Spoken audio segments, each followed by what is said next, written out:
प्रवेश किया है, जिसमें यदुवंश को ऋषियों का श्राप। एक दिन जामवंती नंदन सांब्र संतों को चेक करने के लिए चले। घूम घुमारो लहंगा पहनो, चटकदार चुंदरी ओढ़ी और जाके पेट पे हड़िया बांधकर संतों से कहने लगे, महाराज यूं बताओ लाला होएगो के लाली। संत क्रोध में भर गए और क्रोध में भरकर श्राप दे दिया, ना लाला होगो ना लाली, तेरे एक मूसल पैदा होगा। जब राजा को इस बारे में पता लगा तो उन्होंने उस मूसल को कुटवा कर समुद्र में डाला, उससे एरव नाम की घास पैदा हुई। एक टुकड़ा शेष बचा है, उसे एक मछली ग्रहण कर लेती है और उस मछली को जरा नाम का बहेलिया पकड़कर उस लोहे के टुकड़े को अपने तीर की नोक पर सजा लेता है। सुखदेव जी महाराज परीक्षित से कहने लगे, परीक्षित यहां पर भगवान जब यदुकुल का संहार करना चाहते हैं तो सौराष्ट्र में चल दिए हैं त्रिवेणी घाट पर नहाने के लिए। हिरणी नदी के किनारे पर जब स्नान करने के लिए गए तो समुद्र में जो एरव नाम की घास है उसे उठा उठा कर एक दूसरे पर मारते हैं। 10, 20, 50 शेष बचे। और तो और महाराज भगवान लेटे हुए हैं, उनकी पदम मणि दिखाई दे रही है, चमक रही है पैर की। वो जरा नाम का बहेलिया वो भी भगवान के पैर पर निशाना साधता है और भगवान यह लोक को छोड़कर गोलोक धाम में पहुंच गए हैं। लेकिन भगवान के परम धाम जाते ही वो सब निस्तेज हो गए। कोल भील करात उन रानियों का हरण करना चाहते हैं। रानियां एक तालाब में प्रवेश कर गईं और से शरीर वो भी यह लोक को छोड़कर गोलोक धाम में पहुंच गई हैं।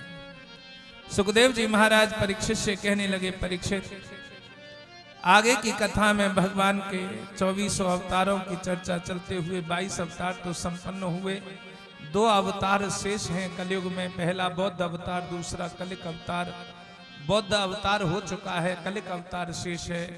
विष्णु यश नाम के व्यक्ति के अंदर संबल ग्राम के अंतर्गत भगवान नीले घोड़े पर सवार होकर आएंगे और इस सारी धरा का भार उतार देंगे। 11वें स्कंद में 24 गुरुओं की कथा आई है, जिसमें कबूतर से लेकर जल तक, आम के वृक्ष से लेकर कुंवारी कन्या तक 24 गुरुओं की कथा आई है। 24 गुरु, शिक्षा गुरु, दीक्षा गुरु नहीं, शिक्षा गुरु। आम के वृक्ष को भी गुरु माना है। यहां पर बुद्ध और मुक्त भक्त जनों के लक्षण बताए गए हैं और क्रिया योग के बारे में बताया गया, भागवत के धर्म के बारे में बताया गया है। और उसके पश्चात में यहाँ सृष्टि किस प्रकार से 4 प्रकार की प्रलय होती है उस बारे में बताया गया।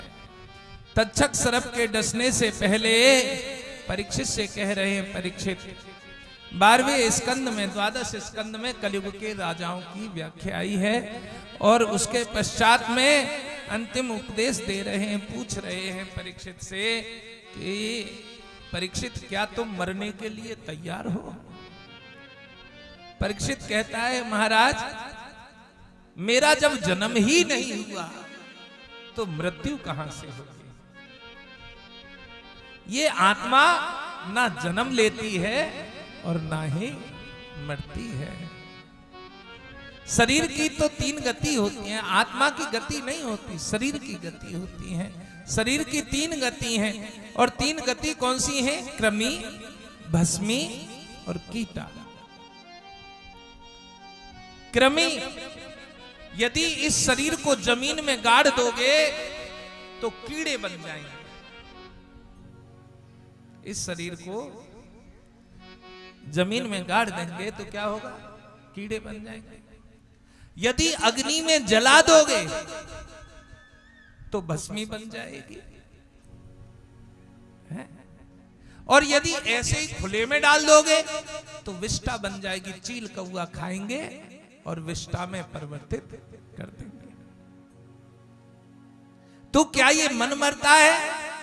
नहीं, मन मरी न माया मरी, मर मर गई शरीर। तो क्या ये आत्मा मरती है? नैनम छिंदंती शस्त्राणि नैनम देहती पावक। इस आत्मा को शस्त्र काट नहीं सकते, जल गला नहीं सकता, वायु सुखा नहीं सकती, अग्नि जला नहीं सकती। तो क्या है? जातस्य ही ध्रुवो मृत्यु। महाराज, इस आत्मा का ना जन्म हुआ है और ना इसकी मृत्यु होती है। इस शरीर का जन्म हुआ है और शरीर की ही मृत्यु होती है। आज जब ऐसा उपदेश सुना, सुखदेव मुनि की जो लालसा थी वो समाप्त हो गई। वो यही तो चाहते थे, यदि एक जीव का भी कल्याण हो जाए, एक जीव का कथा करने का तो फल प्राप्त हो जाता है। एक जीव का भी, एक के मन में भी भगवान के प्रति श्रद्धा का भाव प्रकट हो जाए।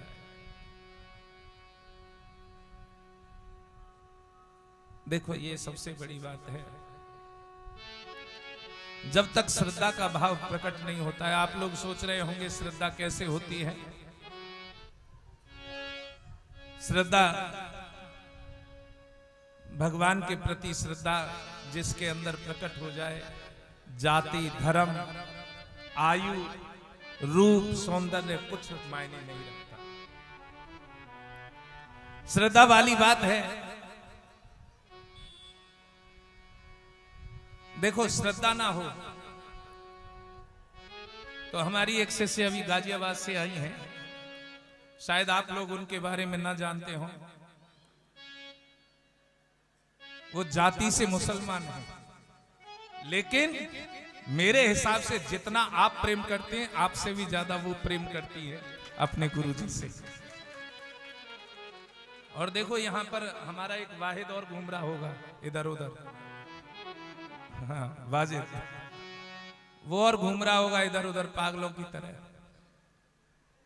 तुम जितने गुरु भाई बहन हो, वो उतनी सेवा नहीं कर रहे हैं।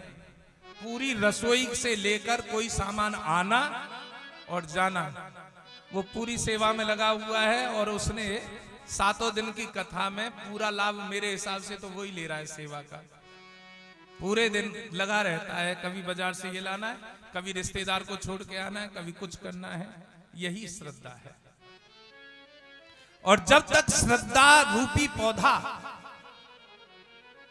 देखो, श्रद्धा रूपी पौधा कहीं मुरझा ना जाए।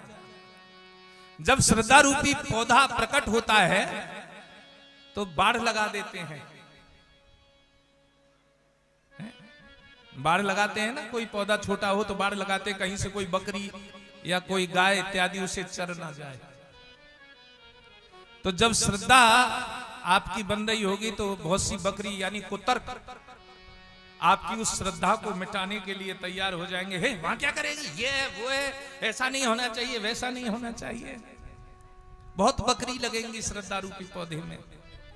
लेकिन तुम्हारा श्रद्धा रूपी पौधे के लिए अपने विश्वास की बाढ़ बना दो, विश्वास की बाढ़ लगा दो। और जब तुम्हारे विश्वास की बाढ़ लग जाएगी तो तुम्हारे उस श्रद्धा रूपी पौधे को कोई हानि नहीं पहुंचेगी। आप अपना विश्वास पक्का रखें। परीक्षित का विश्वास पक्का है और तक्षक सर्प के डसने से पहले